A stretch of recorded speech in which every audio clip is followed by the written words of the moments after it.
আসসালামু আলাইকুম শেখ। ওয়ালাইকুম আসসালাম রহমতুল্লাহ। উত্তর ও দক্ষিণ 24 পরগনাতে একটি জিনিস পালন করা হয় যার নাম দোয়াখানি বা বালাখানা বলা হয়।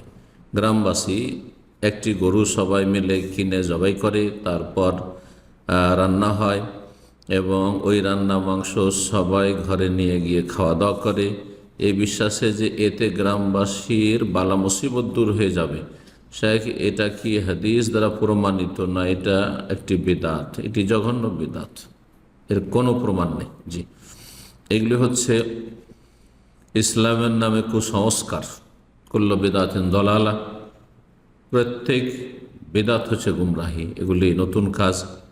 ধর্মের ক্ষেত্রে নেকির আশায়, বালা মুসিবত দূর করার আশায়, অথচ তা কোরআন দ্বারাও প্রমাণিত না, রাসূলুল্লাহ সাল্লাল্লাহু আলাইহি ওয়াসাল্লামের সুন্নাহ দ্বারাও প্রমাণিত না, খোলাফায়ে রাশেদিন সাহাবায়ে কেরাম, এমনকি চার ইমাম আবু হানিফা, শাফি, মালিক, আহমদ, চার মযহাবের কোনো মযহাবেও এর স্বীকৃতি নেই।